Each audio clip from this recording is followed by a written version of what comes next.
The Three Musketeers by Alexandre Dumas. Chapter 13. Monsieur Bonacieux. There was in all this, as may have been observed, one personage concerned of whom, notwithstanding his precarious position, we have appeared to take but very little notice. This personage was Monsieur Bonacieux, the respectable martyr of the political and amorous intrigues which entangled themselves so nicely together at this gallant and chivalric period. Fortunately, the reader may remember, or may not remember, we have promised not to lose sight of him. The officers who arrested him conducted him straight to the Bastille, where he passed trembling before a party of soldiers who were loading their muskets. Thence, introduced into a half-subterranean gallery, he became, on the part of those who had brought him, the object of the grossest insults and the harshest treatment. The officers perceived that they had not to deal with a gentleman, and they treated him like a very peasant. At the end of half an hour or thereabouts, a clerk came to put an end to his tortures, but not to his anxiety, by giving the order to conduct Monsieur Bonacieux to the chamber of examination. Ordinarily, prisoners were interrogated in their cells, but they did not do so with Monsieur Bonacieux. 2 guards attended the mercer, who made him traverse a court and enter a corridor in which there were 3 sentinels, opened a door and pushed him unceremoniously into a low room, where the only furniture was a table, a chair, and a commissary. The commissary was seated in the chair, and was writing at the table. The 2 guards led the prisoner toward the table, and upon a sign from the commissary drew back so far as to be unable to hear anything. The commissary, who had till this time held his head down over his papers, looked up to see what sort of person he had to do with. This commissary was a man of very repulsive mien, with a pointed nose, with yellow and salient cheekbones, with eyes small but keen and penetrating, and an expression of countenance resembling at once the polecat and the fox. His head, supported by a long and flexible neck, issued from his large black robe, balancing itself with a motion very much like that of the tortoise thrusting his head out of his shell. He began by asking Monsieur Bonacieux his name, age, condition, and abode. The accused replied that his name was Jacques-Michel Bonacieux, that he was 51 years old, a retired mercer, and lived at Rue de Fossoyeurs, numero 14. The commissary then, instead of continuing to interrogate him, made a long speech upon the danger there is for an obscure citizen to meddle with public matters. He complicated this exordium by an exposition in which he painted the power and the deeds of the cardinal, that incomparable minister, that conqueror of past ministers, that example for ministers to come, deeds and power which none could thwart with impunity. After this second part of his discourse, fixing his hawk's eye upon poor Bonacieux, he bade him reflect upon the gravity of his situation. The reflections of the mercer were already made.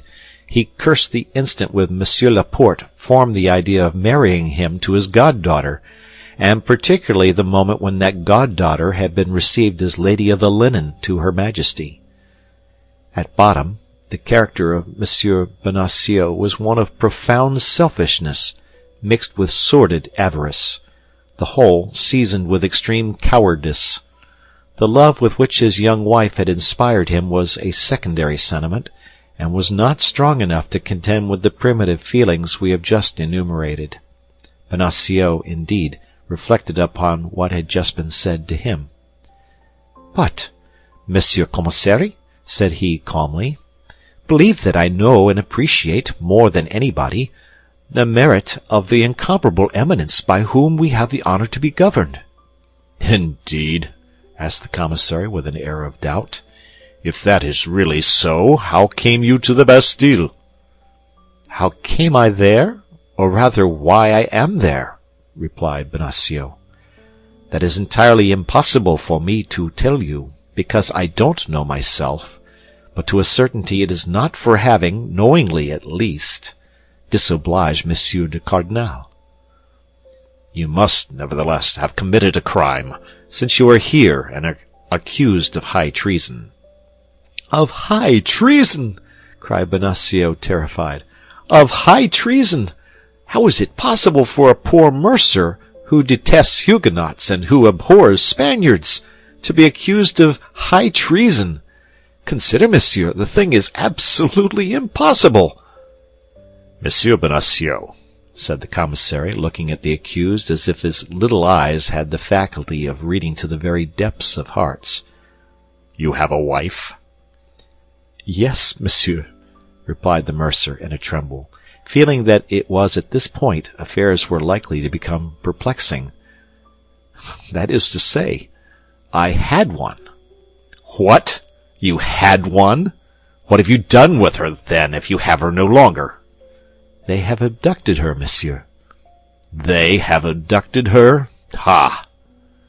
Bonacieux inferred from this ah that the affair grew more and more intricate. They have abducted her, added the commissary. And do you know the man who has committed this deed? I think I know him. Who is he? Remember that I affirm nothing, monsieur the commissary, and that I only suspect. Whom do you suspect? Come, answer freely. Monsieur Bonacieux was in the greatest perplexity possible. Had he better deny everything, or tell everything? By denying all, it might be suspected that he must know too much to avow. By confessing all, he might prove his good will. He decided then to tell all. I suspect, said he, a tall, dark man of lofty carriage, who is the heir of a great lord. He has followed us several times, I think, when I have waited for my wife at the wicket of the Louvre to escort her home. The commissary now appeared to experience a little uneasiness. And his name? Said he. Oh, as to his name, I know nothing about it. But if I were ever to meet him, I should recognize him in an instant. I will answer for it, were he among 1,000 persons. The face of the commissary grew still darker. You should recognize him among 1,000, say you? Continued he. That is to say, cried Bonacieux, who saw he had taken a false step, that is to say— You have answered that you should recognize him, said the commissary. That is all very well, and enough for today. Before we proceed further, someone must be informed that you know the ravisher of your wife. But I have told you I don't know him, cried Bonacieux in despair. I have told you, on the contrary— Take away the prisoner, said the commissary to the 2 guards. Where must we place him? Demanded the chief. In a dungeon. Which? Good Lord, in the first one handy, provided it is safe, said the commissary, with an indifference which penetrated poor Bonacieux with horror. Alas, alas, said he to himself, misfortune is over my head.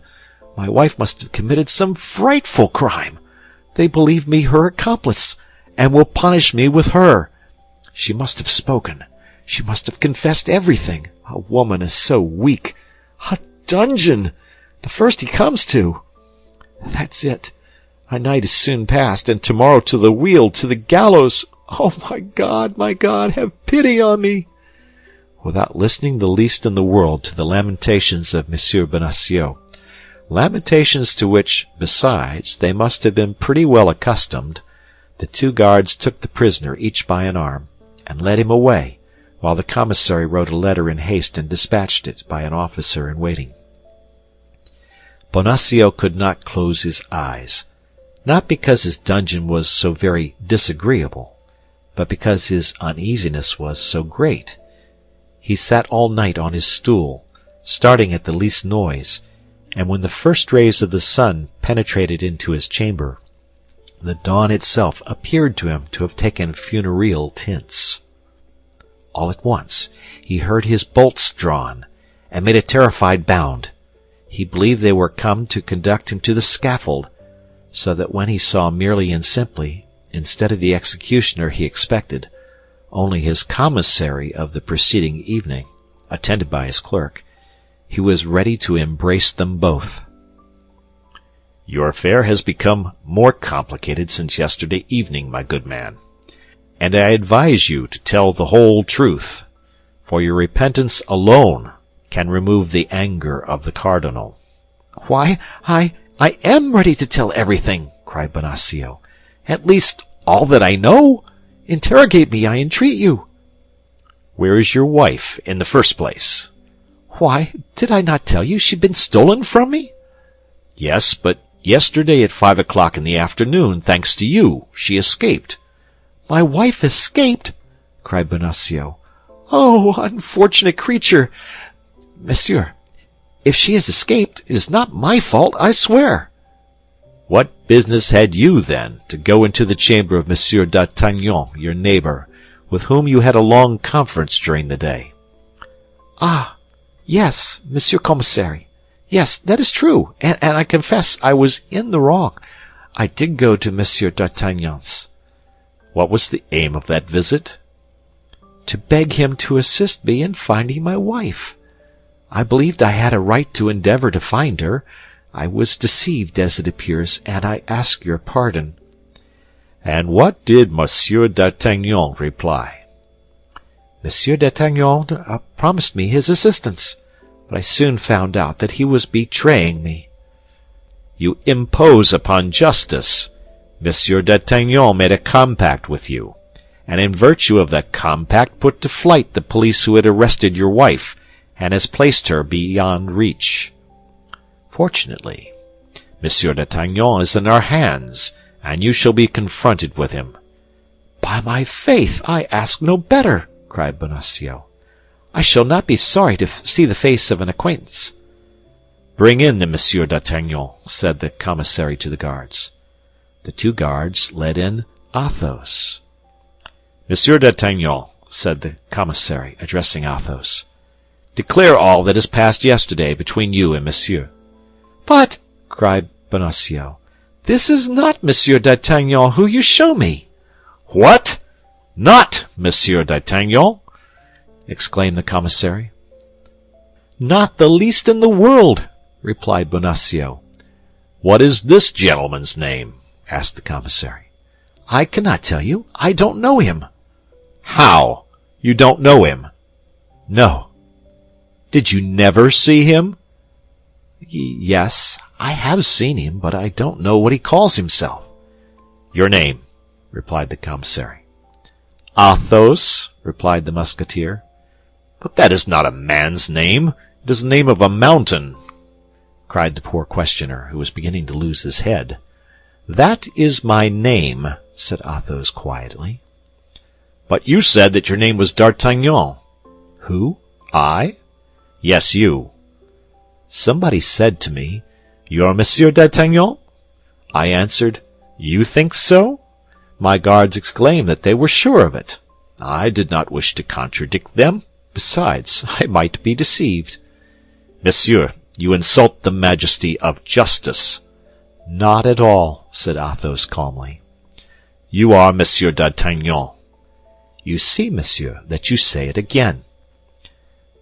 "But I tell you, Monsieur Commissary," cried Bonacieux in his turn, "there is not the least doubt about the matter. Monsieur d'Artagnan is my tenant, although he does not pay me my rent, and even better on that account ought I know him. Monsieur d'Artagnan is a young man, scarcely 19 or 20, and this gentleman must be 30 at least. Monsieur d'Artagnan is in Monsieur Dessessart's guards, and this gentleman is in the company of Monsieur de Tréville's Musketeers. Look at his uniform, Monsieur Commissary. Look at his uniform." "That's true," murmured the commissary. "Pardieu, that's true." At this moment the door was opened quickly, and a messenger, introduced by one of the gatekeepers of the Bastille, gave a letter to the commissary. "Oh, unhappy woman!" cried the commissary. "How? What do you say? Of whom do you speak? It is not my wife, I hope." "On the contrary, it is of her. Yours is a pretty business." "But," said the agitated mercer, Do me the pleasure, monsieur, to tell me how my own proper affair can become worse by anything my wife does while I am in prison?" "Because that which she does is part of a plan concerted between you, of an infernal plan." "I swear to you, Monsieur Commissary, that you are in the profoundest error, that I know nothing in the world about what my wife had to do, that I am entirely a stranger to what she has done, and that if she has committed any follies, I renounce her, I abjure her, I curse her." "Bah!" said Athos to the commissary. "If you have no more need of me, send me somewhere. Your Monsieur Bonacieux is very tiresome." The commissary designated by the same gesture Athos and Bonacieux. "Let them be guarded more closely than ever." "And yet," said Athos with his habitual calmness, "if it is Monsieur d'Artagnan who is concerned in this matter, I do not perceive how I can take his place." "Do as I bade you," cried the commissary, "and preserve absolute secrecy. You understand." Athos shrugged his shoulders, and followed his guard silently, while Monsieur Bonacieux uttered lamentations enough to break the heart of a tiger. They locked the mercer in the same dungeon where he had passed the night, and left him to himself during the day. Bonacieux wept all day, like a true mercer, not being at all a military man, as he himself informed us. In the evening, about 9 o'clock, at the moment he had made up his mind to go to bed, he heard steps in his corridor. These steps drew near to his dungeon, the door was thrown open, and the guards appeared. "Follow me," said an officer who came up behind the guards. "Follow you!" cried Bonacieux. "Follow you at this hour? Where, my God?" "Where we have orders to lead you." "But that is not an answer." "It is nevertheless the only one we can give." "Ah, my God, murmured the poor mercer. "Now indeed I am lost." And he followed the guards who came for him, mechanically and without resistance. He passed along the same corridor as before, crossed one court, then a second side of a building. At length, at the gate of the entrance court he found a carriage surrounded by 4 guards on horseback. They made him enter this carriage. The officer placed himself by his side. The door was locked, and they were left in a rolling prison. The carriage was put in motion as slowly as a funeral car. Through the closely fastened windows, the prisoner could perceive the houses and the pavement, that was all. But, true Parisian as he was, Bonacieux could recognize every street by the milestones, the signs, and the lamps. At the moment of arriving at St. Paul, the spot where such as were condemned at the Bastille were executed, he was near fainting and crossed himself twice. He thought the carriage was about to stop there. The carriage, however, passed on. Farther on, a still greater terror seized him on passing by the cemetery of Saint-Jean, where state criminals were buried. One thing, however, reassured him. He remembered that before they were buried, their heads were generally cut off, and he felt that his head was still on his shoulders. But when he saw the carriage take the way to La Grève, where he perceived the pointed roof of the Hôtel de Ville, and the carriage passed under the arcade, he believed it was over with him. He wished to confess to the officer, and upon his refusal uttered such pitiable cries that the officer told him that if he continued to deafen him thus, he should put a gag in his mouth. This measure somewhat reassured Bonacieux. If they meant to execute him at La Grève, it could scarcely be worthwhile to gag him, as they had nearly reached the place of execution. Indeed, the carriage crossed the fatal spot without stopping. There remained, then, no other place to fear but the Traitor's Cross. The carriage was taking the direct road to it. This time there was no longer any doubt. It was at the Traitor's Cross that lesser criminals were executed. Bonacieux had flattered himself in believing himself worthy of St. Paul or of the Place de Grève. It was at the Traitor's Cross that his journey and his destiny were about to end. He could not yet see that dreadful cross, but he felt somehow as if it were coming to meet him. When he was within 20 paces of it, he heard a noise of people, and the carriage stopped. This was more than poor Bonacieux could endure, depressed as he was by the successive emotions which he had experienced. He uttered a feeble groan, which might have been taken for the last sigh of a dying man, and fainted. End of chapter. The Three Musketeers, by Alexandre Dumas. Chapter 14. The Man of Meung. The crowd was caused, not by the expectation of a man to be hanged, but by the contemplation of a man who was hanged. The carriage, which had been stopped for a minute, resumed its way, passed through the crowd, threaded the Rue Saint-Honoré, turned into the Rue des Bons Enfants, and stopped before a low door. The door opened. 2 guards received Bonacieux and their arms from the officer who supported him. They carried him through an alley, up a flight of stairs, and deposited him in an antechamber. All these movements had been effected mechanically, as far as he was concerned. He had walked as one walks in a dream. He had a glimpse of objects as through a fog. His ears had perceived sounds without comprehending them.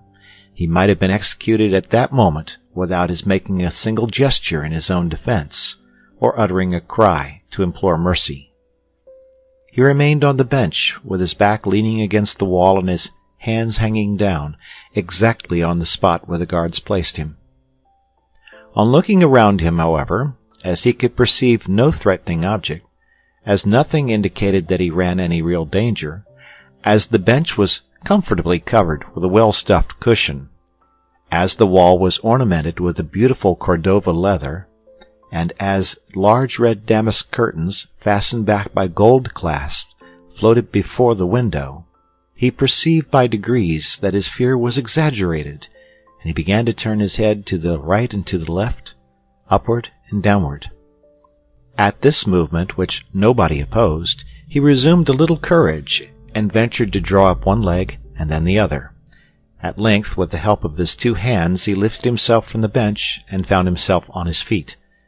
At this moment, an officer with a pleasant face opened a door, continued to exchange some words with a person in the next chamber, and then came up to the prisoner. "Is your name Bonacieux?" said he. "Yes, monsieur officer," stammered the mercer, more dead than alive. "At your service."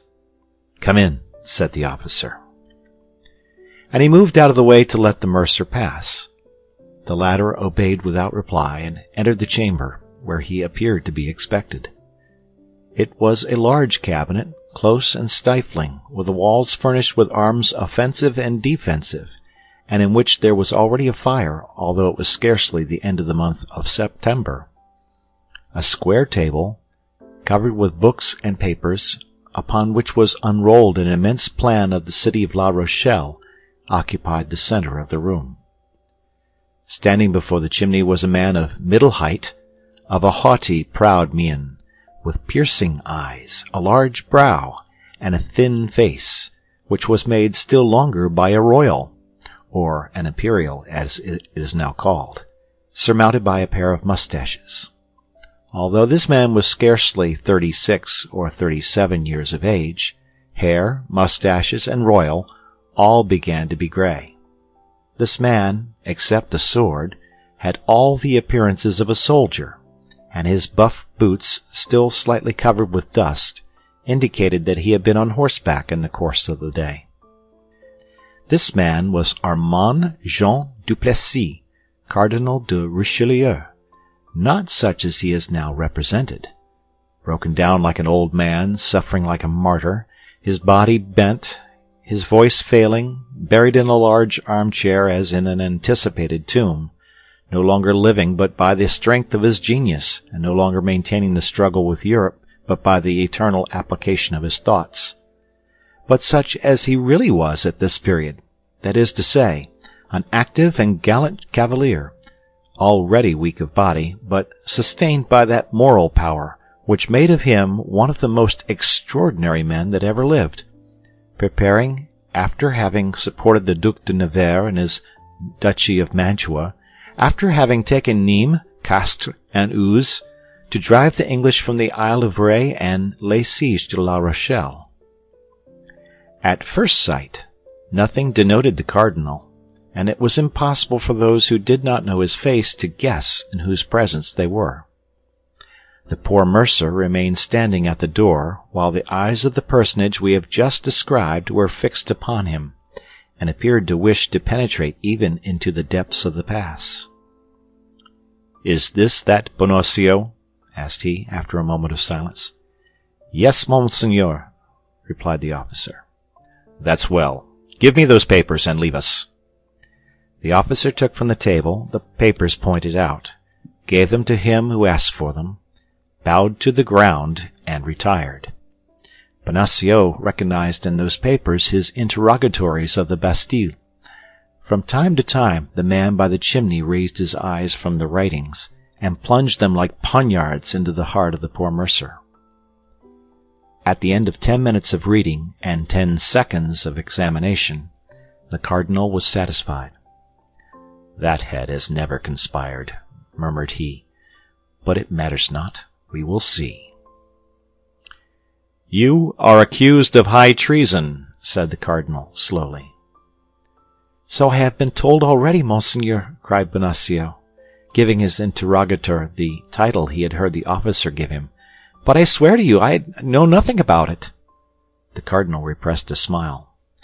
"You have conspired with your wife, with Madame de Chevreuse, and with my Lord Duke of Buckingham." "Indeed, monseigneur," responded the mercer, "I have heard her pronounce all those names." "And on what occasion?" "She said that the Cardinal de Richelieu had drawn the Duke of Buckingham to Paris to ruin him and to ruin the Queen." "She said that?" cried the cardinal with violence. "Yes, monseigneur, but I told her she was wrong to talk about such things, and that his Eminence was incapable—" "Hold your tongue! You are stupid," replied the cardinal. "That's exactly what my wife said, monseigneur." "Do you know who carried off your wife?" "No, monseigneur." "You have suspicions, nevertheless?" "Yes, monseigneur, but these suspicions appeared to be disagreeable to Monsieur the Commissary, and I no longer have them." "Your wife escaped. Did you know that?" "No, monseigneur. I learned it since I have been in prison, and that from the conversation of Monsieur the Commissary, an amiable man." The cardinal repressed another smile. "Then you are ignorant of what has become of your wife since your flight?"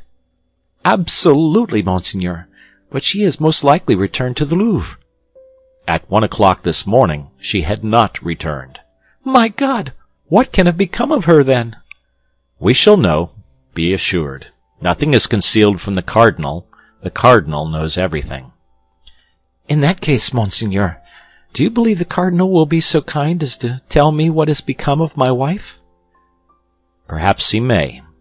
But you must, in the first place, reveal to the cardinal all you know of your wife's relations with Madame de Chevreuse." "But, monseigneur, I know nothing about them. I have never seen her." "When you went to fetch your wife from the Louvre, did you always return directly home?" "Scarcely ever. She had business to transact with linen drapers, to whose houses I conducted her." "And how many were there of these linen drapers?" "Two, monseigneur." "And where did they live?" "One in Rue de Vaugirard, and the other Rue de la Harpe." "Did you go into these houses with her?" "Never, monseigneur. I waited at the door." "And what excuse did she give you for entering all alone?" "She gave me none. She told me to wait, and I waited." "You are a very complacent husband, my dear Monsieur Bonacieux," said the cardinal. "He calls me his dear monsieur," said the mercer to himself. "Peste! Matters are going all right." "Should you know those doors again?" "Yes." "Do you know the numbers?" "Yes." "What are they?" "Number 25 in Rue de Vaugirard, 75 in Rue de la Harpe." "That's well," said the cardinal. At these words he took up a silver bell and rang it. The officer entered. "Go," said he, in a subdued voice, "and find Rochefort. Tell him to come to me immediately, if he has returned." "The Count is here," said the officer, "and requests to speak with your Eminence instantly." "Let him come in, then. said the cardinal quickly. The officer sprang out of the apartment with that alacrity which all the servants of the cardinal displayed in obeying him. "To your Eminence!" murmured Bonacieux, rolling his eyes round in astonishment. 5 seconds had scarcely elapsed since after the disappearance of the officer, when the door opened and a new personage entered. "It is he!" cried Bonacieux. "He? What he?" asked the cardinal. "The man who abducted my wife." The cardinal rang a second time. The officer reappeared. "Place this man in the care of his guards again, and let him wait till I send for him." "No, monseigneur, no, it is not he!" cried Bonacieux. "No, I was deceived. This is quite another man, and does not resemble him at all. Monsieur is, I'm sure, an honest man." "Take away that fool," said the cardinal. The officer took Bonacieux by the arms, and led him into the antechamber where he found his 2 guards. The newly introduced personage followed Bonacieux impatiently with his eyes till he had gone out, and the moment the door closed, "They have seen each other," said he, approaching the cardinal eagerly. "Who?" asked his Eminence. "He and she." "The Queen and the Duke?" cried Richelieu. "Yes." "Where?" "At the Louvre." "Are you sure of it?" "Perfectly sure." "Who told you of it?" "Madame de Lannoy, who is devoted to your Eminence, as you know." "Why did she not let me know sooner?"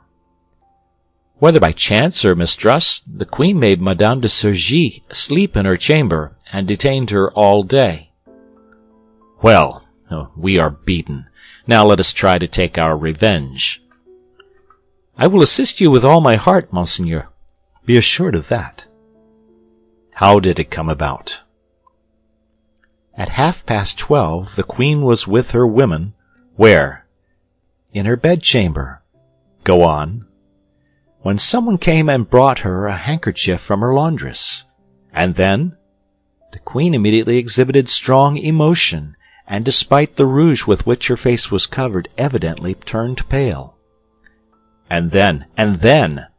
"She then arose, and with altered voice, 'Ladies,' said she, 'wait for me 10 minutes, I shall soon return.'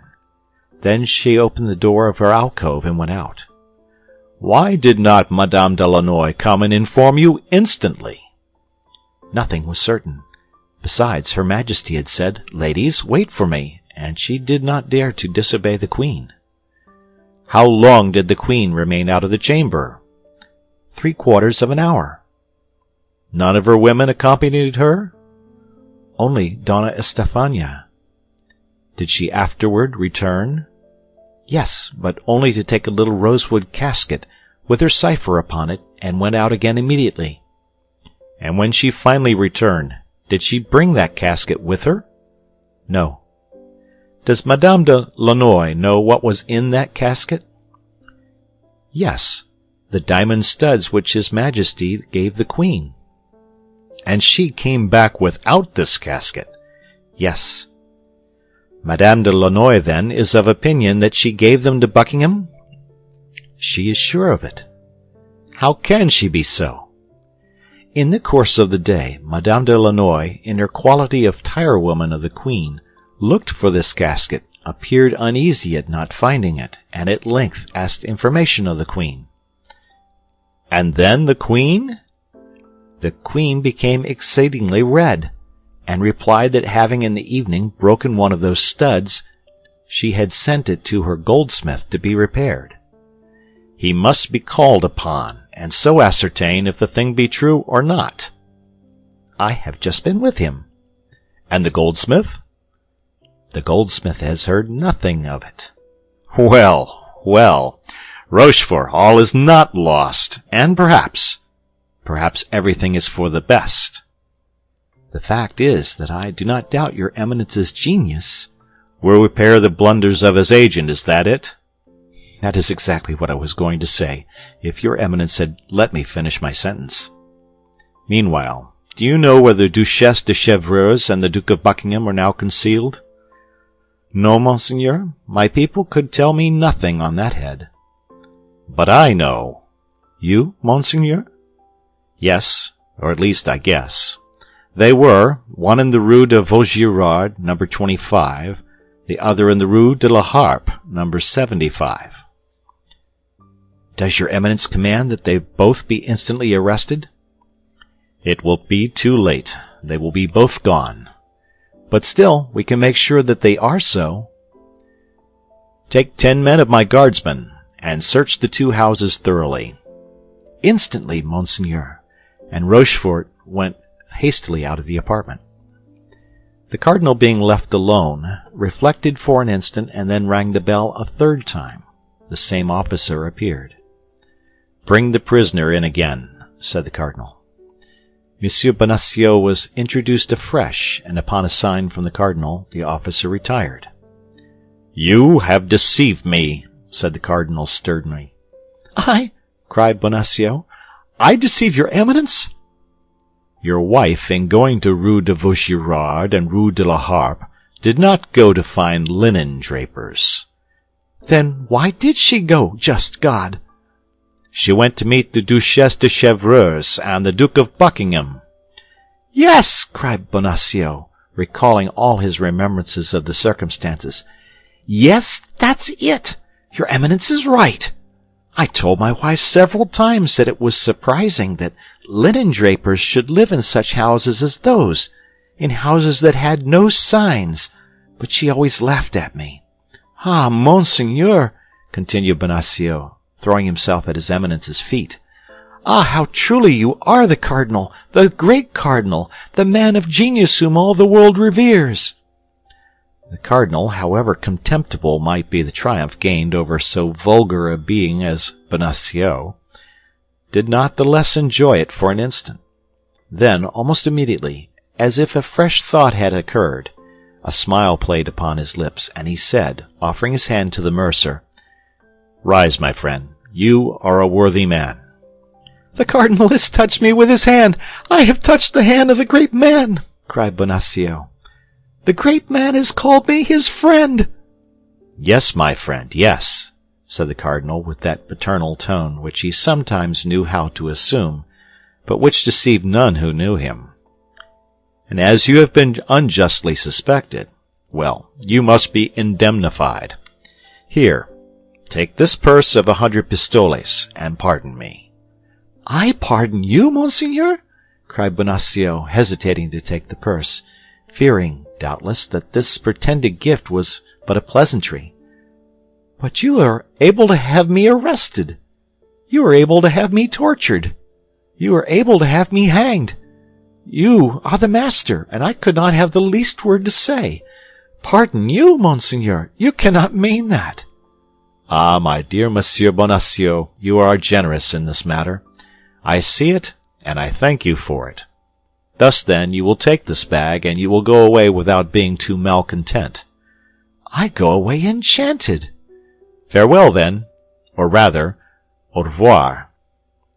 And the cardinal made him a sign with his hand, to which Bonacieux replied by bowing to the ground. He then went out backward, and when he was in the antechamber, the cardinal heard him, in his enthusiasm, crying aloud, "Long life to the Monseigneur! Long life to his Eminence! Long life to the great cardinal!"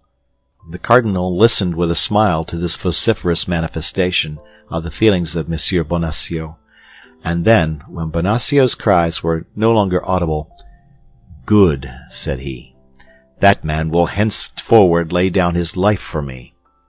And the cardinal began to examine with the greatest attention the map of La Rochelle, which, as we have said, lay open on the desk, tracing with a pencil the line in which the famous dike was to pass, which, 18 months later, shut up the port of the besieged city. As he was in the deepest of his strategic meditations, the door opened, and Rochefort returned. "Well?" said the cardinal, eagerly, rising with a promptitude which proved the degree of importance he attached to the commission with which he had charged the count.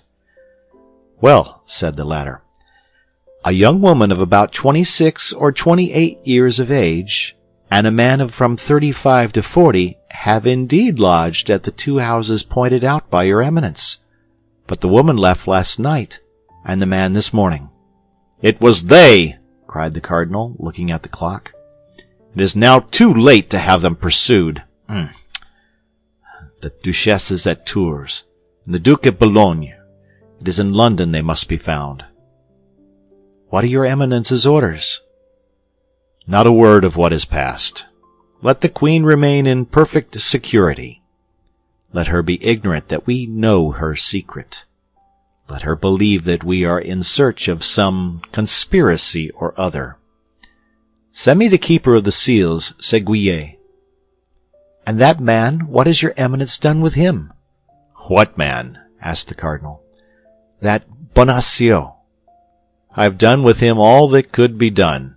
I have made him a spy upon his wife. The Comte de Rochefort bowed like a man who acknowledges the superiority of the master as great, and retired. Left alone, the cardinal seated himself again and wrote a letter, which he secured with his special seal. Then he rang. The officer entered for the 4th time. "Tell Vitray to come to me," said he, "and tell him to get ready for a journey." An instant after, the man he asked for was before him, booted and spurred. "Vitray," said he, "you will go with all speed to London. You must not stop an instant on the way. You will deliver this letter to Milady. Here is an order for 200 pistoles. Call upon my treasurer and get the money. You shall have as much again if you are back within 6 days, and have executed your commission well." The messenger, without replying a single word, bowed, took the letter, with the order for the 200 pistoles, and retired. Here is what the letter contained. "Milady, be at the first ball at which the Duke of Buckingham shall be present. He will wear on his doublet 12 diamond studs. Get as near to him as you can, and cut off 2. As soon as these studs shall be in your possession, inform me." End of chapter. The Three Musketeers by Alexandre Dumas. Chapter 15. Men of the Robe and Men of the Sword.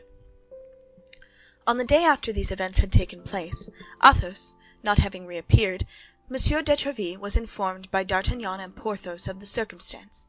As to Aramis, he had asked for leave of absence for 5 days, and was gone, it was said, to Rouen on family business. Monsieur de Tréville was the father of his soldiers. The lowest or the least known of them, as soon as he assumed the uniform of the company, was as sure of his aid and support as if he had been his own brother. He repaired then instantly to the office of the lieutenant criminel. The officer who commanded the post of the Red Cross was sent for, and by successive inquiries they learned that Athos was then lodged in the Fort l'Evêque. Athos had passed through all the examinations we have seen Bonacieux undergo. We were present at the scene in which the two captives were confronted with each other. Athos, who had till that time said nothing for fear that D'Artagnan, interrupted in his turn, should not have the time necessary, from this moment declared that his name was Athos, and not D'Artagnan. He added that he did not know either Monsieur or Madame Bonacieux, that he had never spoken to one or the other, that he had come, at about 10 o'clock in the evening, to pay a visit to his friend Monsieur d'Artagnan, but that till that hour he had been at Monsieur de Tréville's, where he had dined. 20 witnesses, added he, could attest the fact, and he named several distinguished gentlemen. Among them was Monsieur le Duc de la Trémouille. The second commissary was as much bewildered as the first had been by the simple and firm declaration of the Musketeer, upon whom he was anxious to take the revenge which men of the robe like, at all times, to gain over men of the sword. But the name of Monsieur de Tréville and that of Monsieur de la Trémouille commanded a little reflection. Athos was then sent to the cardinal, but unfortunately the cardinal was at the Louvre with the king. It was precisely at this moment that Monsieur de Tréville, on leaving the residence of the lieutenant criminel and the governor of the Fort l'Evêque without being able to find Athos, arrived at the palace. As captain of the Musketeers, Monsieur de Tréville had the right of entry at all times.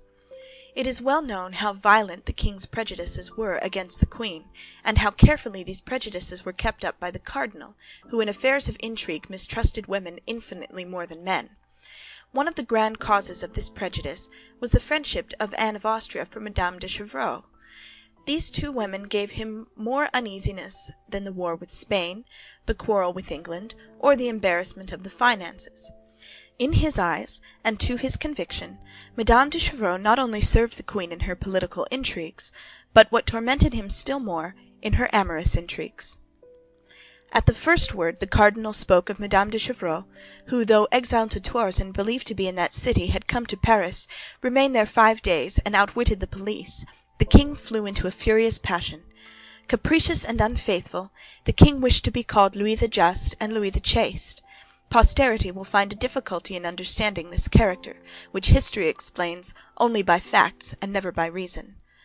But when the cardinal added that not only Madame de Chevreuse had been in Paris, but still further, that the queen had renewed with her one of those mysterious correspondences which at that time was named a cabal, when he affirmed that he, the cardinal, was about to unravel the most closely twisted thread of this intrigue, that at the moment of arresting in the very act, with all the proofs about her, the queen's emissary to the exiled duchess, a Musketeer had dared to interrupt the course of justice violently, by falling sword in hand upon the honest men of the law, charged with investigating impartially the whole affair, in order to place it before the eyes of the king, Louis XIII could not contain himself, and he made a step toward the queen's apartment with that pale and mute indignation which, when it broke out, led this prince to the commission of the most pitiless cruelty. And yet in all this, the cardinal had not yet said a word about the Duke of Buckingham. At this instant, Monsieur de Tréville entered, cool, polite, and in irreproachable costume. Informed of what had passed by the presence of the cardinal and the alteration in the king's countenance, Monsieur de Tréville felt himself something like Samson before the Philistines. Louis XIII had already placed his hand on the knob of the door. At the noise of Monsieur de Tréville's entrance he turned round. "You arrive in good time, monsieur," said the king, who, when his passions were raised to a certain point, could not dissemble. "I have learned some fine things concerning your Musketeers." "And I," said Tréville coldly, "I have some pretty things to tell your Majesty concerning these gownsmen." "What?" said the king, with hauteur. "I have the honor to inform your Majesty," continued Monsieur de Tréville in the same tone, "that a party of procureurs, commissaries, and men of the police, very estimable people, but very inveterate, as it appears, against the uniform, have taken it upon themselves to arrest in a house, to lead away through the open street, and throw into the Fort l'Evêque, all upon an order which they have refused to show me, one of my, or rather your, Musketeers, sire, of irreproachable conduct, of an almost illustrious reputation, and whom your Majesty knows favourably, Monsieur Athos." "Athos?" said the king mechanically. "Yes, certainly I know that name." "Let your Majesty remember," said Tréville, "that Monsieur Athos is the Musketeer who, in the annoying duel which you are acquainted with, had the misfortune to wound Monsieur de Caussac so seriously. À propos, monseigneur," continued Tréville, addressing the cardinal, "Monsieur de Caussac is quite recovered, is he not?" "Thank you," said the cardinal, biting his lips with anger. "Athos, then, went to pay a visit to one of his friends absent at the time," continued Tréville, "two young Béarnais, a cadet in his Majesty's Guards, the company of Monsieur Dessessart, but scarcely had he arrived at his friend's and taken up a book while waiting his return, when a mixed crowd of bailiffs and soldiers came and laid siege to the house, broke open several doors—" The cardinal made the king a sign, which signified, "That was on account of the affair about which I spoke to you." "We all know that," interrupted the king, "for all that was done for our service." "Then," said Tréville, "it was also for your Majesty's service that one of my Musketeers, who was innocent, has been seized, that he has been placed between two guards like a malefactor, and that this gallant man, who has 10 times shed his blood in your Majesty's service and is ready to shed it again, has been paraded through the midst of an insolent populace." "Bah!" said the king, who began to be shaken. "Was it so managed?" "Monsieur de Tréville," said the cardinal, with the greatest phlegm, "does not tell your Majesty that this innocent Musketeer, this gallant man, had only an hour before attacked, sword in hand, 4 commissaries of enquiry, who were delegated by myself to examine into an affair of the highest importance." "I defy your Eminence to prove it," cried Tréville, with his Gascon freedom and military frankness. "For 1 hour before, Monsieur Athos, who, I will confide it to your Majesty, is really a man of the highest quality, did me the honor, after having dined with me, to be conversing in the saloon of my hôtel with the Duc de la Trémouille and the Comte de Châlus, who happened to be there." The king looked at the cardinal. "A written examination attests to it," said the cardinal, replying aloud to the mute interrogation of his Majesty, "and the ill-treated people have drawn up the following, which I have the honor to present to your Majesty." And is the written report of the gownsman to be placed in comparison with the word of honour of a swordsman?" replied Tréville haughtily.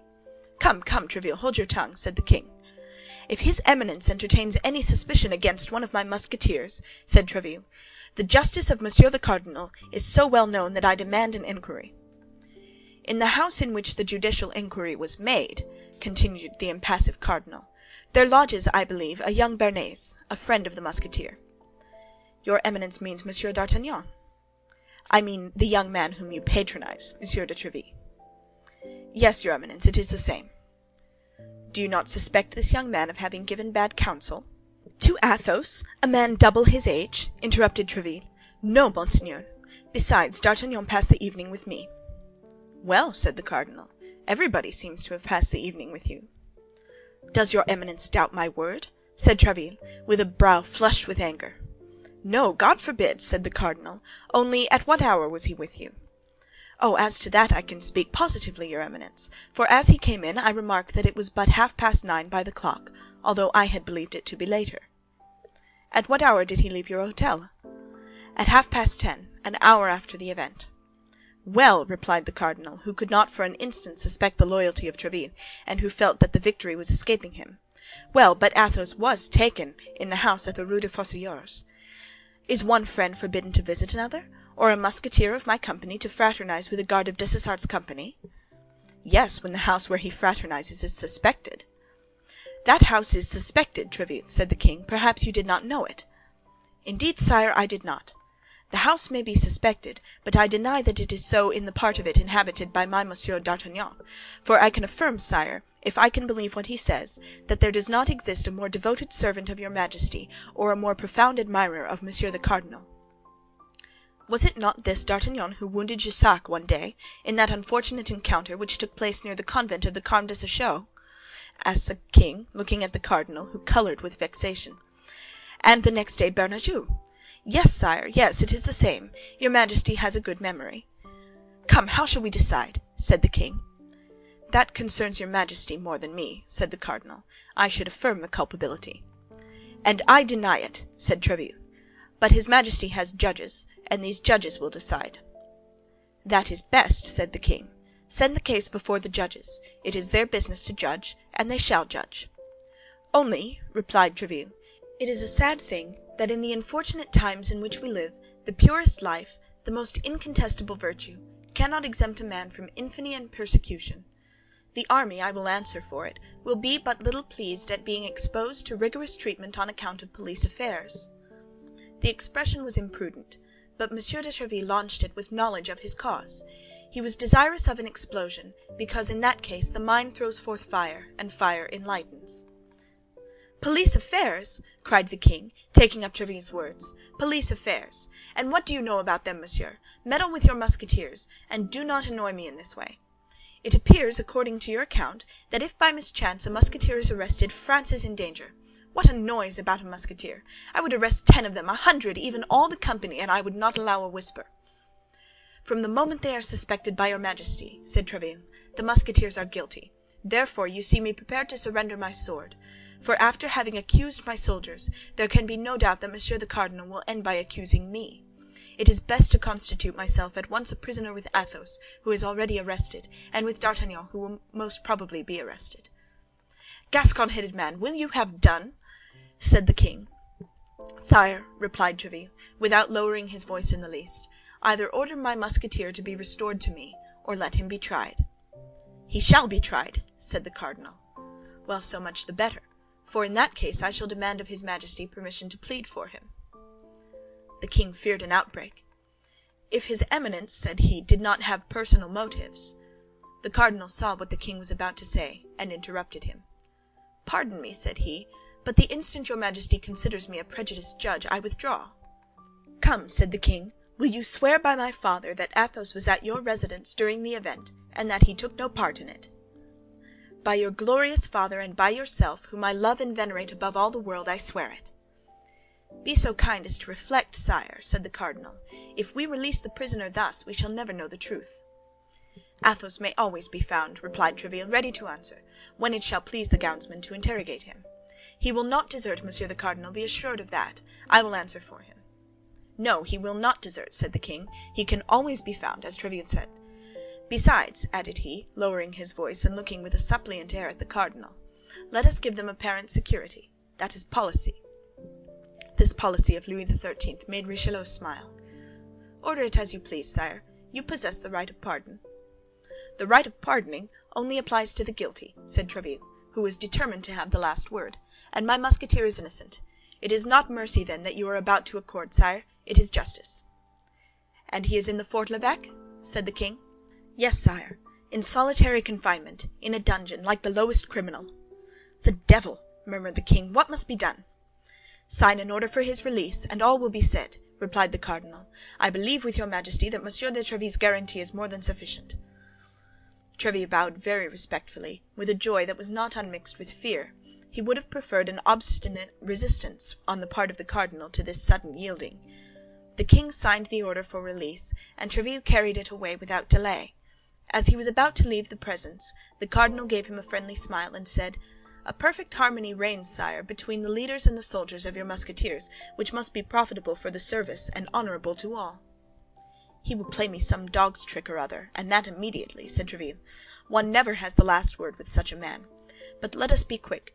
The king may change his mind in an hour, and at all events it is more difficult to replace a man in the Fort l'Evêque or the Bastille who has got out, than to keep a prisoner there who is in. Monsieur de Tréville made his entrance triumphantly into the Fort l'Evêque, whence he delivered the Musketeer, whose peaceful indifference had not for a moment abandoned him. The first time he saw D'Artagnan, "You have come off well," said he to him. "There is your Jussac thrust paid for. There still remains that of Bernajoux, but you must not be too confident." As to the rest, Monsieur de Tréville had good reason to mistrust the cardinal, and to think that all was not over. For scarcely had the captain of the Musketeers closed the door after him, than his Eminence said to the king, "Now that we are at length by ourselves, we will, if your majesty pleases, converse seriously. Sire, Buckingham has been in Paris 5 days, and only left this morning." End of chapter 15. The Three Musketeers, by Alexandre Dumas. Chapter 16, in which Monsieur Séguier, keeper of the seals, looks more than once for the bell in order to ring it, as he did before. It is impossible to form an idea of the impression these few words made upon Louis XIII. He grew pale and red alternately, and the cardinal saw at once that he had recovered by a single blow all the ground he had lost. "Buckingham in Paris!" cried he. "And why does he come?" "To conspire, no doubt, with your enemies, the Huguenots and the Spaniards." "No, pardieu, no! To conspire against my honor with Madame de Chevreuse, Madame de Longueville, and the Condés. Oh, sire, what an idea! The queen is too virtuous, and besides loves your majesty too well." "Woman is weak, Monsieur Cardinal," said the king, "and as to loving me much, I have my own opinion as to that love." "I none the less maintain," said the cardinal, "that the Duke of Buckingham came to Paris for a project wholly political. And I am sure that he came for quite another purpose, Monsieur the Cardinal. But if the queen be guilty, let her tremble." "Indeed," said the cardinal, "whatever repugnance I may have to directing my mind to such a treason, your majesty compels me to think of it. Madame de Lannoy, whom, according to your majesty's command, I have frequently interrogated, told me this morning that the night before last her majesty sat up very late, that this morning she wept much, and that she was writing all day." "That's it!" cried the king. "To him, no doubt. Cardinal, I must have the queen's papers." "But how to take them, sire? It seems to me that it is neither your majesty nor myself who can charge himself with such a mission." "How did they act with regard to the Maréchale d'Ancre?" cried the king, in the highest state of choler. "First her closets were searched, and then she herself."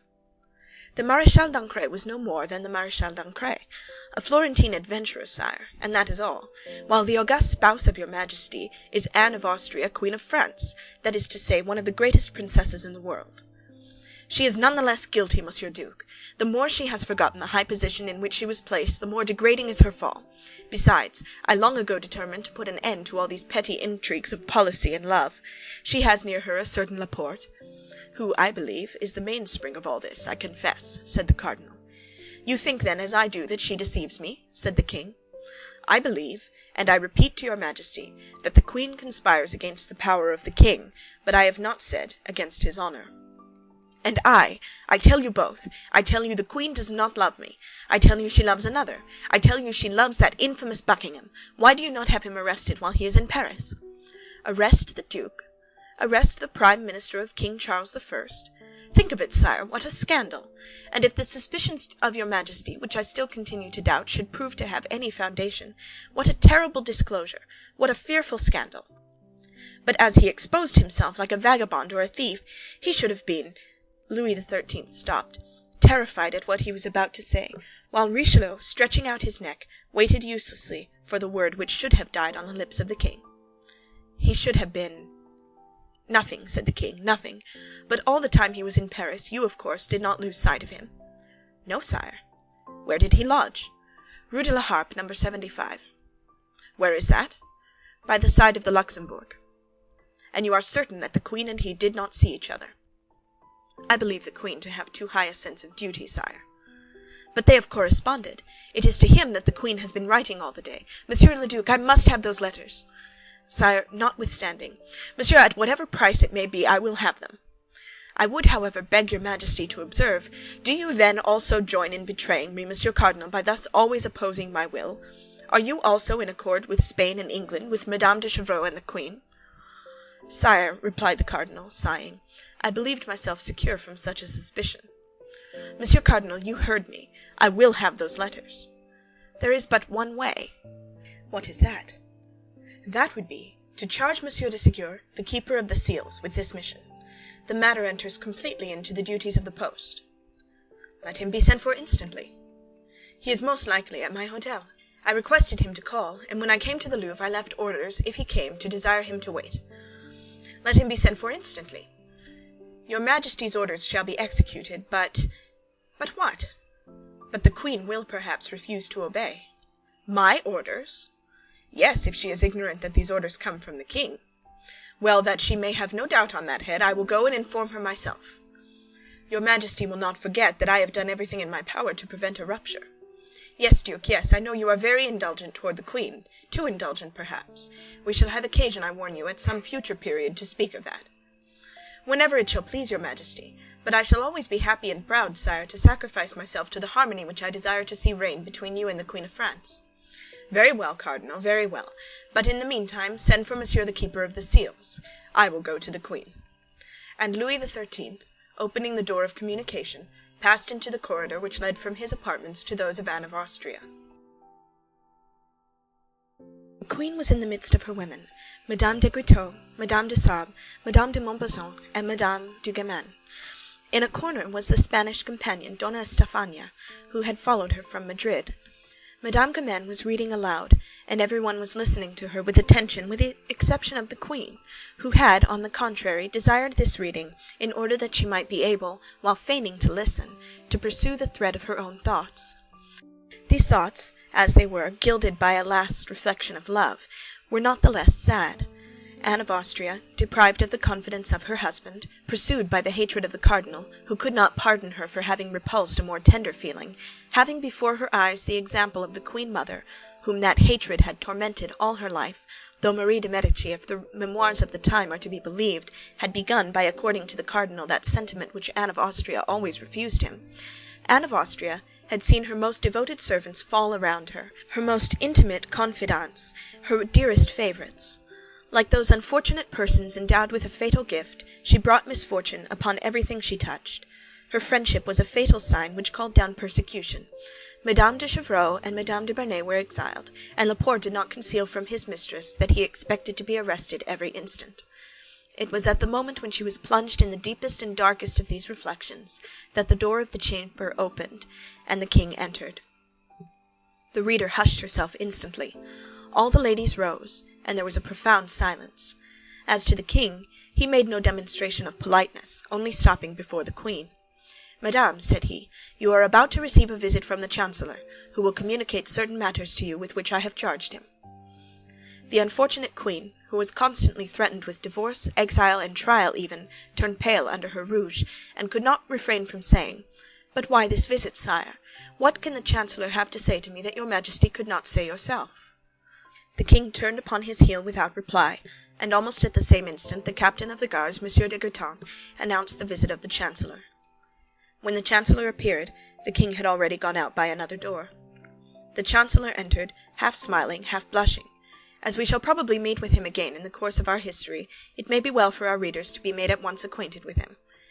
This chancellor was a pleasant man. He was de Roche de la Maz, canon of Notre Dame, who had formerly been a valet of the bishop, who introduced him to his Eminence as a perfectly devout man. The cardinal trusted him, and therein found his advantage. There are many stories related of him, and among them this. After a wild youth, he had retired into a convent, there to expiate, at least for some time, the follies of adolescence. On entering this holy place, the poor penitent was unable to shut the door so close as to prevent the passions he fled from entering with him. He was incessantly attacked by them, and the superior to whom he had confided this misfortune, wishing as much as in him lay to free him from them, had advised him, in order to conjure away the tempting demon, to have recourse to the bell-rope, and ring with all his might. At the denunciating sound, the monks would be rendered aware that temptation was besieging a brother, and all the community would go to prayer. This advice appeared good to the future chancellor. He conjured the evil spirit with abundance of prayers offered up by the monks, but the devil does not suffer himself to be easily dispossessed from a place in which he has fixed his garrison. In proportion as they redoubled the exorcisms, he redoubled the temptations, so that day and night the bell was ringing full swing, announcing the extreme desire for mortification which the penitent experienced. The monks had no longer an instant of repose. By day they did nothing but ascend and descend the steps which led to the chapel. At night, in addition to complines and matins, they were further obliged to leap 20 times out of their beds, and prostrate themselves on the floor of their cells. It is not known whether it was the devil who gave way, or the monks who grew tired, but within 3 months the penitent reappeared in the world with the reputation of being the most terrible possessed that ever existed. On leaving the convent, he entered into the magistracy, became president on the place of his uncle, embraced the cardinal's party, which did not prove want of sagacity, became chancellor, served his Eminence with zeal in his hatred against the Queen Mother and his vengeance against Anne of Austria, stimulated the judges in the affair of Calais, encouraged the attempts of Monsieur de Laffemas, chief gamekeeper of France, and then at length, invested with the entire confidence of the cardinal, a confidence which he had so well earned, he received the singular commission for the execution of which he presented himself in the queen's apartments. The queen was still standing when he entered, but scarcely had she perceived him than she reseated herself in her armchair, and made a sign to her women to resume their cushions and stools, and with an air of supreme hauteur, said, "What do you desire, monsieur? And with what object do you present yourself here?" "To make, madame, in the name of the king, and without prejudice to the respect which I have the honor to owe to your majesty, a close examination into all your papers." "How, monsieur? An investigation of my papers? Mine? Truly, this is an indignity." "Be kind enough to pardon me, madame, but in this circumstance I am but the instrument which the king employs. Has not his majesty just left you, and has he not himself asked you to prepare for this visit?" "Search then, monsieur. I am a criminal, as it appears. Estefania, give up the keys of my drawers and my desks." For form's sake the chancellor paid a visit to the pieces of furniture named, but he knew well that it was not in a piece of furniture that the queen would place the important letter she had written that day. When the chancellor had opened and shut 20 times the drawers of the secretaries, it became necessary, whatever hesitation he might experience, it became necessary, I say, to come to the conclusion of the affair, that is to say, to search the queen herself.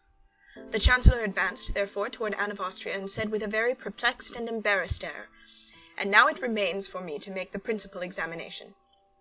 "What is that?" asked the queen, who did not understand, or rather, who was not willing to understand. "His majesty is certain that a letter has been written by you during the day. He knows that it has not yet been sent to its address. This letter is not in your table, nor in your secretary, and yet this letter must be somewhere." "Would you dare to lift your hand to your queen?" said Anne of Austria, drawing herself up to her full height, and fixing her eyes upon the chancellor with an expression almost threatening. "I am a faithful subject of the king, madame, and all that his majesty commands I shall do." "Well, it is true," said Anne of Austria, "and the spies of the cardinal have served him faithfully. I have written a letter today. The letter is not yet gone. The letter is here." And the queen laid her beautiful hand on her bosom. "Then give me that letter, madame," said the chancellor. "I will give it to none but the king, monsieur," said Anne. "If the king had desired that the letter should be given to him, madame, he would have demanded it of you himself. But I repeat to you, I am charged with reclaiming it, and if you do not give it up—" "Well?" "He has then charged me to take it from you." "How? What do you say?" "That my orders go far, madame, and that I am authorized to seek for the suspected paper, even on the person of your majesty." "What horror!" cried the queen. Be kind enough, then, madame, to act more compliantly." "The conduct is infamously violent. Do you know that, monsieur?" "The king commands it, madame. Excuse me." "I will not suffer it. I would rather die," cried the queen, in whom the imperious blood of Spain and Austria began to rise. The chancellor made a profound reverence. Then, with the intention quite patent of not drawing back a foot from the accomplishment of the commission with which he was charged, and as the attendant of an executioner might have done in the chamber of torture, he approached Anne of Austria, for whose eyes at the same instant sprang tears of rage. The queen was, as we have said, of great beauty. The commission might well be called delicate, and the king had reached, in his jealousy of Buckingham, the point of not being jealous of anyone else. Without doubt the chancellor, Ségur, looking about at that moment for the rope of the famous bell, but not finding it, he summoned his resolution, and stretched forth his hands to the place where the queen had acknowledged the paper was to be found.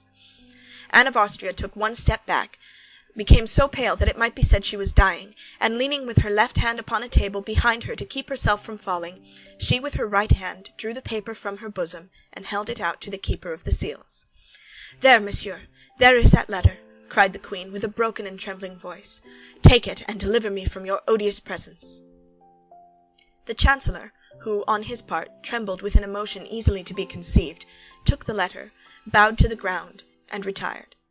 The door was scarcely closed in upon him when the queen sank, half fainting, into the arms of her women. The chancellor carried the letter to the king without having read a single word of it. The king took it with a trembling hand, looked for the address which was wanting, became very pale, opened it slowly, then seeing by the first words that it was addressed to the King of Spain, he read it rapidly. It was nothing but a plan of attack against the cardinal. The queen pressed her brother and the Emperor of Austria to appear to be wounded, as if they really were, by the policy of Richelieu, the eternal object of which was the abasement of the House of Austria, to declare war against France, and as a condition of peace, to insist upon the dismissal of the cardinal. But as to love, there was not a single word about it in all the letter. The king, quite delighted, inquired if the cardinal was still at the Louvre. He was told that his Eminence awaited the orders of his Majesty in the business cabinet. The king went straight to him. "There, Duke," said he, "you were right, and I was wrong. The whole intrigue is political, and there is not the least question of love in this letter, but on the other hand there is abundant question of you." The cardinal took the letter, and read it with the greatest attention. Then, when he had arrived at the end of it, he read it a second time. "Well, your Majesty," said he, "you see how far my enemies go. They menace you with 2 wars if you do not dismiss me. In your place, in truth, sire, I should yield to such powerful instance, and on my part it would be a real happiness to withdraw from public affairs." "What say you, Duke?" "I say, sire, that my health is sinking under these excessive struggles and these never-ending labors. I say that according to all probability I shall not be able to undergo the fatigues of the siege of La Rochelle, and that it would be far better that you should appoint there either Monsieur de Condé, Monsieur de Bassopierre, or some valiant gentleman whose business is war, and not me, who am a churchman, and who am constantly turned aside for my real vocation to look after matters for which I have no aptitude. You would be the happier for it at home, sire, and I do not doubt you would be the greater for it abroad." "Monsieur le Duc," said the king, "I understand you. Be satisfied, all who are named in that letter shall be punished as they deserve, even the queen herself." "What do you say, sire?" "God forbid that the queen should suffer the least inconvenience or uneasiness on my account. She has always believed me, sire, to be her enemy, although your Majesty can bear witness that I have always taken her part warmly, even against you. If she betrayed your Majesty on the side of your honor, it would be quite another thing, and I should be the first to say, 'No grace, sire, no grace for the guilty.' Happily there is nothing of the kind, and your Majesty has just acquired a new proof of it." "That is true, Monsieur Cardinal," said the king, "and you were right, as you always are, but the queen, none the less, deserves all my anger. It is you, sire, who have now incurred hers, and even if she were to be seriously offended, I could well understand it. Your Majesty has treated her with a severity. It is thus I will always treat my enemy and yours, Duke, however high they may be placed, and whatever peril I may incur in acting severely toward them. The queen is my enemy, but is not yours, sire. On the contrary, she is a devoted, submissive, and irreproachable wife. Allow me, then, sire, to intercede for her with your Majesty." "Let her humble herself, then, and come to me first." "On the contrary, sire, set the example. You have committed the first wrong, since it was you who suspected the queen." "What? I make the first advances?" said the king. "Never." "Sire, I entreat you to do so." Besides, in what manner can I make advances first? By doing a thing which you know will be agreeable to her. What is that? Give a ball. You know how much the queen loves dancing. I will answer for it, her resentment will not hold out against such an attention. Monsieur Cardinal, you know that I do not like worldly pleasures. The queen will only be the more grateful to you, as she knows your antipathy for that amusement. Besides, it will be an opportunity for her to wear those beautiful diamonds which you gave her recently on her birthday, and with which she has since had no occasion to adorn herself. We shall see, Monsieur Cardinal, we shall see, said the king, who, in his joy at finding the queen guilty of a crime which he cared little about, and innocent of a fault of which he had great dread, was ready to make up all differences with her. We shall see, but upon my honour you are too indulgent with her. Sire, said the cardinal, leave severity to your ministers. Clemency is a royal virtue. Employ it, and you will find that you derive advantage therein. Thereupon the cardinal, hearing the clock strike 11, bowed low, asking permission of the king to retire, and supplicating him to come to a good understanding with the queen. Anne of Austria, who in consequence of the seizure of her letter expected reproaches, was much astonished the next day to see the king make some attempts at reconciliation with her. Her first movement was repellent. Her womanly pride and her queenly dignity had both been so cruelly offended that she could not come round at the first advance, but over-persuaded by the advice of her women, she at last had the appearance of beginning to forget. The king took advantage of this favourable moment to tell her that he had the intention of shortly giving a fête. A fête was so rare a thing for poor Anne of Austria that at this announcement, as the cardinal had predicted, the last trace of her resentment disappeared, if not from her heart, at least from her countenance. She asked upon what day this fête would take place, but the king replied that he must consult the cardinal on that head. Indeed, every day the king asked the cardinal when this fête should take place, and every day the cardinal, under some pretext, deferred fixing it. 10 days passed away thus. On the 8th day after the scene we have described, the cardinal received a letter with the London stamp which contained only these lines: "I have them, but I am unable to leave London for want of money. Send me 500 pistoles, and 4 or 5 days after I have received them I shall be in Paris." On the same day the cardinal received this letter, the king put his customary question to him. Richelieu counted on his fingers, and said to himself, "She will arrive, she says, 4 or 5 days after having received the money. It will require 4 or 5 days for the transmission of the money, 4 or 5 days for her to return. That makes 10 days. Now, allowing for contrary winds, accidents, and a woman's weakness, there are 12 days. Well, Monsieur le Duc, said the king, have you made your calculations? Yes, sire. Today is the 20th of September. The aldermen of the city will give a fête on the 3rd of October. That will fall in wonderfully well. You will not appear to have gone out of your way to please the queen. Then the cardinal added, "A propos, sire, do not forget to tell her majesty the evening before the fête that you should like to see how her diamond studs become her." End of chapter 16. The Three Musketeers by Alexandre Dumas. Chapter 17. Bonacieux at home. It was the second time the cardinal had mentioned these diamond studs to the king. Louis XIII was struck with this insistence, and began to fancy that this recommendation concealed some mystery. More than once the king had been humiliated by the cardinal, whose police, without having yet attained the perfection of the modern police, were excellent, being better informed than himself even upon what was going on in his own household. He hoped then, in a conversation with Anne of Austria, to obtain some information from that conversation, and afterward to come upon his Eminence with some secret which the cardinal either knew or did not know, but which in either case would raise him infinitely in the eyes of his minister. He went then to the queen, and according to custom accosted her with fresh menaces against those who surrounded her. Anne of Austria lowered her head, allowing the torrent to flow on without replying, hoping that it would cease of itself, but this was not what Louis XIII meant. Louis XIII wanted a discussion from which some light or other might break, convinced as he was that the cardinal had some afterthought, and was preparing him for one of those terrible surprises which his Eminence was so skilful in getting up. He arrived at this end by his persistence in accusation. "But," cried Anne of Austria, tired of these vague attacks, "sire, you do not tell me all that you have in your heart. What have I done, then? Let me know what crime I have committed. It is impossible that your majesty can make all this ado about a letter written to my brother." The king, attacked in a manner so direct, did not know what to answer, and he thought that this was the moment for expressing the desire which he was not going to have made until the evening before the fête. "Madame," said he with dignity, "there will shortly be a ball at the Hôtel de Ville. I wish, in order to honor our worthy alderman, you should appear in ceremonial costume, and above all, ornamented with the diamond studs which I gave you on your birthday. That is my answer." The answer was terrible.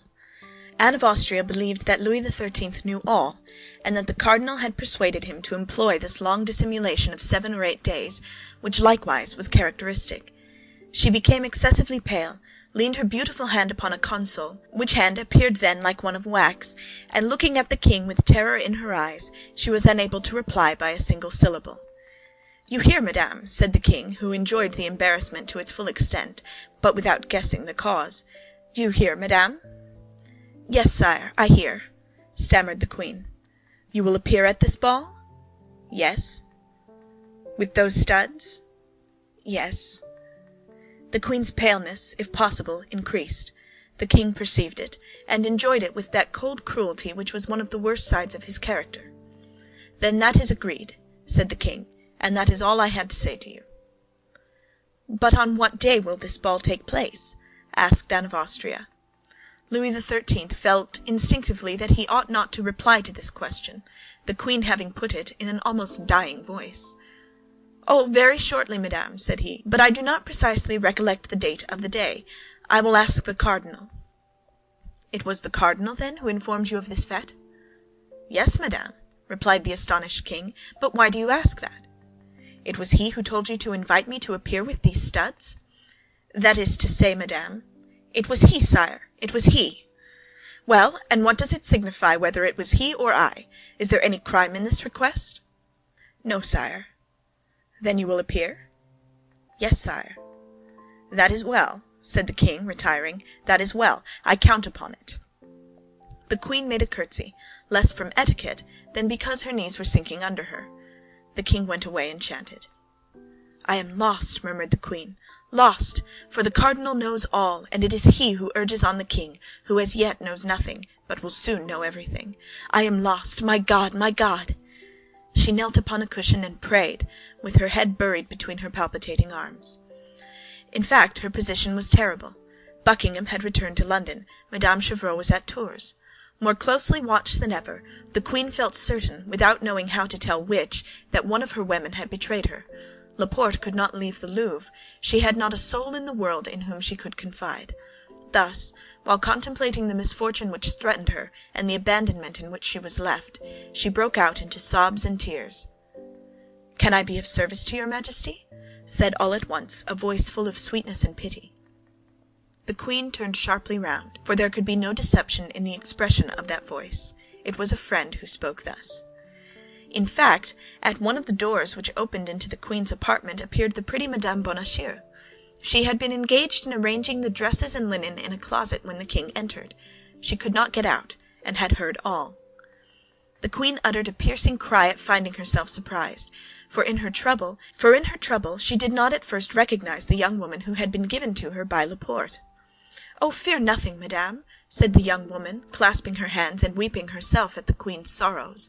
"I am your Majesty's, body and soul, and however far I may be from you, however inferior may be my position, I believe I have discovered a means of extricating your Majesty from your trouble." "You? Oh, heavens, you!" cried the queen. "But look me in the face. I am betrayed on all sides. Can I trust in you?" "Oh, madame," cried the young woman, falling on her knees, "upon my soul, I am ready to die for your Majesty." This expression sprang from the very bottom of the heart, and like the first, there was no mistaking it. "Yes," continued Madame Bonacieux, "there are traitors here, but by the holy name of the Virgin, I swear that no one is more devoted to your Majesty than I am. Those studs which the king speaks of, you gave them to the Duke of Buckingham, did you not? Those studs were enclosed in a little rosewood box which he held under his arm. Am I deceived? Is it not so, madame?" "Oh, my God!" murmured the queen, whose teeth chattered with fright. "Well, those studs," continued Madame Bonacieux, "we must have them back again." "Without a doubt it is necessary," cried the queen. "But how am I to act? How can it be effected?" "Someone must be sent to the duke." "But who? In whom can I trust?" "Place confidence in me, madame. Do me that honor, my queen, and I will find a messenger." "But I must write." "Oh, yes, that is indispensable. 2 words from the hand of your Majesty, and your private seal." "But those 2 words would bring out my condemnation, divorce, exile." "Yes, if they fell into infamous hands. But I will answer for these 2 words being delivered to their address." "I must then place my life, my honor, my reputation in your hands?"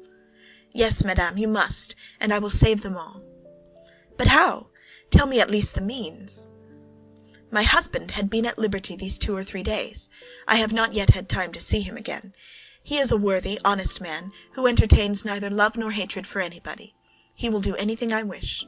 He will set out upon receiving an order from me, without knowing what he carries, and he will carry your Majesty's letter, without even knowing it is from your Majesty, to the address which is on it."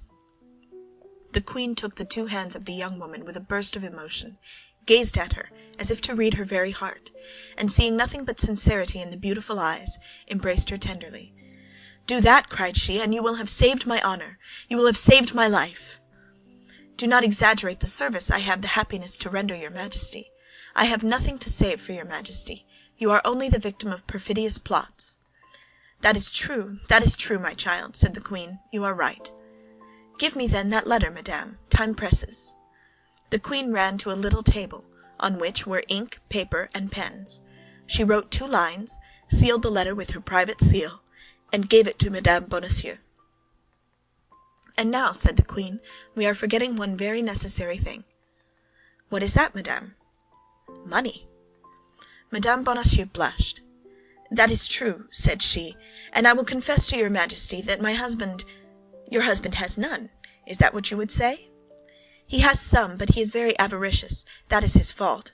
Nevertheless, let not your Majesty be uneasy. We will find means." "And I have none either," said the queen. Those who have read the memoirs of Madame de Motteville will not be astonished at this reply. "But wait a minute." Anne of Austria ran to her jewel case. "Here," said she, "here is a ring of great value, as I have been assured. It came from my brother, the King of Spain. It is mine, and I am at liberty to dispose of it. Take this ring, raise money with it, and let your husband set out. In an hour you shall be obeyed." "You see the address," said the queen, speaking so low that Madame Bonacieux could hardly hear what she said. "To my Lord Duke of Buckingham, London." "The letter shall be given to himself." "Generous girl!" cried Anne of Austria. Madame Bonacieux kissed the hands of the queen, concealed the paper in the bosom of her dress, and disappeared with the lightness of a bird. 10 minutes afterward she was at home. As she told the queen, she had not seen her husband since his liberation. She was ignorant of the change that had taken place in him with respect to the cardinal, a change which had since been strengthened by 2 or 3 visits from the Comte de Rochefort, who had become the best friend of Bonacieux, and had persuaded him, without much trouble, was putting his house in order, the furniture of which he had found mostly broken, and his closets nearly empty, justice not being one of the 3 things which King Solomon names as leaving no trace of their passage. As to the servant, she had run away at the moment of her master's arrest. Terror had had such an effect on the poor girl that she had never ceased walking from Paris till she reached Burgundy, her native place. The worthy mercer had, immediately upon re-entering his house, informed his wife of his happy return, and his wife had replied by congratulating him, and telling him that the first moment she could steal from her duties should be devoted to paying him a visit. This first moment had been delayed 5 days, which, under any other circumstances, might have appeared rather long to Monsieur Bonacieux; but he had, in the visit he had made to the cardinal, and in the visits Rochefort had made him, ample subjects for reflection, and as everybody knows, nothing makes time pass more quickly than reflection. This was the more so, because Bonacieux's reflections were all rose-colored. Rochefort called him his friend, his dear Bonacieux, and never ceased telling him that the cardinal had a great respect for him. The mercer fancied himself already on the high road to honors and fortune. On her side, Madame Bonacieux had also reflected, but it must be admitted, on something widely different from ambition. In spite of herself, her thoughts constantly reverted to that handsome young man who was so brave, and appeared to be so much in love. Married at 18 to Monsieur Bonacieux, having always lived among her husband's friends, people little capable of inspiring any sentiment whatever in a young woman whose heart was above her position, Madame Bonacieux had remained insensible to vulgar seductions, but at this period the title of gentleman had great influence with the citizen class, and D'Artagnan was a gentleman. Besides, he wore the uniform of the Guards, which next to the Musketeers was most admired by the ladies. He was, we repeat, handsome, young, and bold. He spoke of love like a man who did love, and was anxious to be loved in return. There was certainly enough in all this to turn a head only 23 years old, and Mme. Bonacieux had just attained that happy period of life. The couple, then, although they had not seen each other for 8 days, and during that time serious events had taken place in which both were concerned, accosted each other with a degree of preoccupation. Nevertheless, Bonacieux manifested real joy, and advanced toward his wife with open arms. Mme. Bonacieux presented her cheek to him. "Let us talk a little," said she. "How?" said Bonacieux, astonished. "Yes, I have something of the highest importance to tell you." "True," said he, "and I have some questions sufficiently serious to put to you. Describe to me your abduction, I pray you." "Oh, that's of no consequence just now," said Mme. Bonacieux. "And what does it concern, then? My captivity?" "I heard of it the day it happened. But as you were not guilty of any crime, as you were not guilty of any intrigue, as you, in short, knew nothing that could compromise yourself or anybody else, I attached no more importance to that event than it merited." "You speak very much at your ease, madame," said Bonacieux, hurt at the little interest his wife showed in him. "Do you know that I was plunged during a day and a night in a dungeon of the Bastille? Oh, a day and a night soon pass away. Let us return to the object that brings me here." "What, that which brings you home to me? Is it not the desire of seeing a husband again from whom you have been separated for a week?" asked the mercer, piqued to the quick. "Yes, that first, and other things afterward." "Speak." "It is a thing of the highest interest, and upon which our future fortune perhaps depends." "The complexion of our fortune has changed very much since I saw you, Mme. Bonacieux, and I should not be astonished if in the course of a few months it were to excite the envy of many folks." "Yes, particularly if you follow the instructions I am about to give you."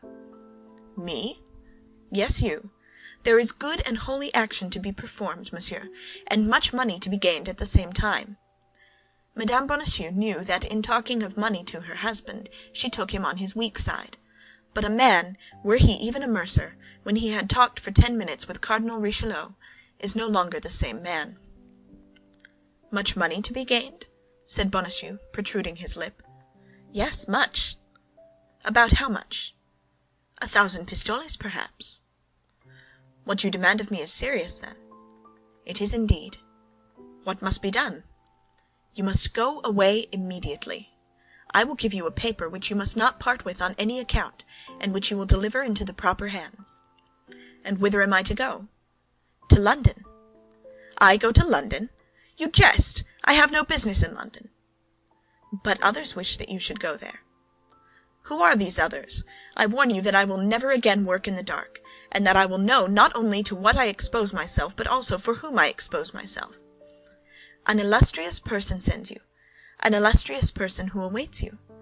The recompense will exceed your expectations. That is all I promise you." "More intrigues, nothing but intrigues. Thank you, madame, I am aware of them now. Monsieur Cardinal has enlightened me on that head." "The cardinal?" cried Mme. Bonacieux. "Have you seen the cardinal?" "He sent for me," answered the mercer, proudly. "And you responded to his bidding, you imprudent man?" "Well, I can't say I had much choice of going or not going, for I was taken to him between 2 guards. It is true, also, that as I did not then know his Eminence, if I had been able to dispense with the visit, I should have been enchanted." "He ill-treated you, then? He threatened you?" "He gave me his hand, and called me his friend." "His friend! Do you hear that, madame?